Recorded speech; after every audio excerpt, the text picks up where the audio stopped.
আজকের যুব সমাজ আগামী দিনের দেশের চালিকা শক্তি। আর ভারতের যে যুব শক্তি রয়েছে তাতে ভারতকে ছাড়া গোটা বিশ্বের কেউই চলতে পারবে না। বক্তা মুখ্যমন্ত্রী মানিক সাহা। 12ই জানুয়ারি বীরেশ্বর স্বামী বিবেকানন্দের জন্মদিন। 1985 সাল থেকে এই দিনটি জাতীয় যুব দিবস হিসেবে পালিত হয়ে আসছে। ভারত সরকার এই দিনটিকে যুবকদের উৎসাহিত করতে এবং তাদের সমাজে অবদান রাখতে প্রেরণা যোগাতে বেছে নিয়েছে। সোমবার স্বামী বিবেকানন্দের 163তম জন্মবার্ষিকী গোটা রাজ্যে যথাযোগ্য মর্যাদায় পালিত হয়। এদিন নজরুল কলাক্ষেত্রে রাজ্যভিত্তিক জাতীয় যুব উৎসবের উদ্বোধন করেন মুখ্যমন্ত্রী মানিক সাহা। অনুষ্ঠানে মুখ্যমন্ত্রী ছাড়াও যুব বিষয়ক ও ক্রীড়ামন্ত্রী টিঙ্কু রায়, ক্রীড়া দপ্তরের সচিব পি.কে. চক্রবর্তী, অধিকর্তা এল ডার্লং সহ অন্যান্যরা উপস্থিত ছিলেন। অনুষ্ঠানের শুরুতে মুখ্যমন্ত্রী সহ অতিথিরা স্বামীজির প্রতিকৃতিতে পুষ্পার্ঘ্য অর্পণ করে শ্রদ্ধা নিবেদন করেন। অনুষ্ঠানে বক্তব্য রাখতে গিয়ে মুখ্যমন্ত্রী বলেন, স্বামী বিবেকানন্দ ছিলেন জাগরণের অগ্রদূত, চিন্তা নায়ক ও যুগনায়ক। বর্তমান সময়েও স্বামীজির চিন্তা ভাবনা, দেশের প্রতি ভালোবাসা অত্যন্ত প্রাসঙ্গিক। সেই সাথে মুখ্যমন্ত্রী বলেন, বই পড়ে কিংবা উচ্চ শিক্ষিত হয়ে প্রকৃত শিক্ষায় শিক্ষিত হওয়া যায় না। প্রকৃত শিক্ষায় শিক্ষিত হওয়ার জন্য নিজেকে জানতে হবে, চিনতে হবে। সেই সাথে মুখ্যমন্ত্রী স্বামী বিবেকানন্দের উদ্ধৃতি দিয়ে বলেন, মানব ব্রেন সারা বিশ্বের মোট লাইব্রেরির থেকেও বেশি প্রসারিত। প্রকৃত শিক্ষা কিন্তু বই পড়ে বা ভালো সার্টিফিকেট পেয়েও কিন্তু শিক্ষিত হওয়া যায় না। এবং আমাদের সবচেয়ে বড় বন্ধু হচ্ছে আপনি নিজেই।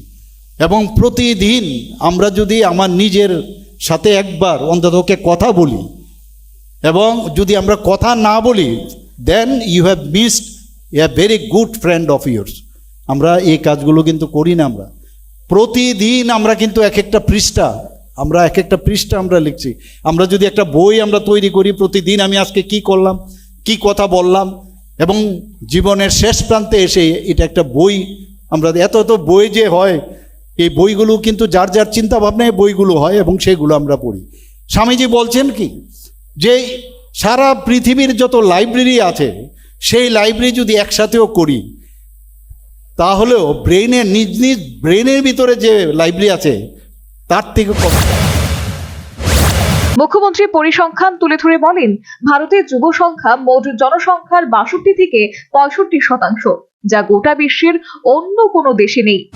আমরা পাবো এখানে যারা যারা আছে তাদের জন্যই ওনার সবসময় চিন্তা ভাবনা ছিল, যেটা মাননীয় প্রধানমন্ত্রীজি যেটা গর্ব করে, যে আগামী দিনে আমাদের এখানে 60 থেকে 65% বা মেবি মোর যে ইউথ আমাদের দেশের যে হিউম্যান রিসোর্স তাকে নিয়ে গর্ব করে।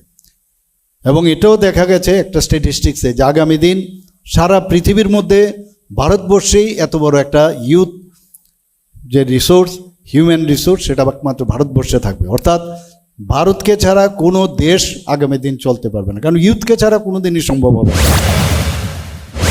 সেই সাথে মুখ্যমন্ত্রী স্বামী বিবেকানন্দের বিখ্যাত বাণী, উঠো জাগো, লক্ষ্যে না পৌঁছা পর্যন্ত থেমো না, উচ্চারণ করেন। একই সঙ্গে সুস্থ, শক্তিশালী এবং নেশামুক্ত ত্রিপুরা গড়ার অঙ্গীকারে বক্তব্য শেষ করেন। তো আজকে এই যে নজরুল কলাক্ষেত্রে জাতীয় যুব দিবস, যারা স্টুডেন্টরা এখানে উপস্থিত হয়েছেন, আমি তাদেরকে একটা কথাই বলবো, যে এখনও কিন্তু সেটা প্রাসঙ্গিক, যে স্বামী বিবেকানন্দের উঠো জাগো এবং লক্ষ্যে না পৌঁছানো পর্যন্ত থেমো না, সেটা মাথায় রেখে আজকে আমরা আসুন আমরা সকলে মিলে স্বামী বিবেকানন্দের চরণে শ্রদ্ধা নিবেদন করে আজ এই দৃঢ় শপথ আমরা গ্রহণ করি। একসাথে আমরা গড়ে তুলব একটি সুস্থ, শক্তিশালী, নেশামুক্ত এবং সমৃদ্ধ ত্রিপুরা।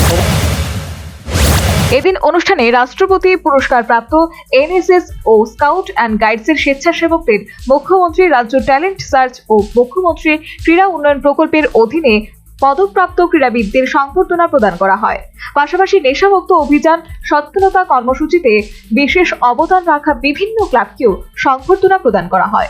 মুখ্যমন্ত্রী সহ অনুষ্ঠানের অতিথিরা সংশ্লিষ্টদের হাতে স্মারক উপহার তুলে দেন। Bureau report, News vanguard.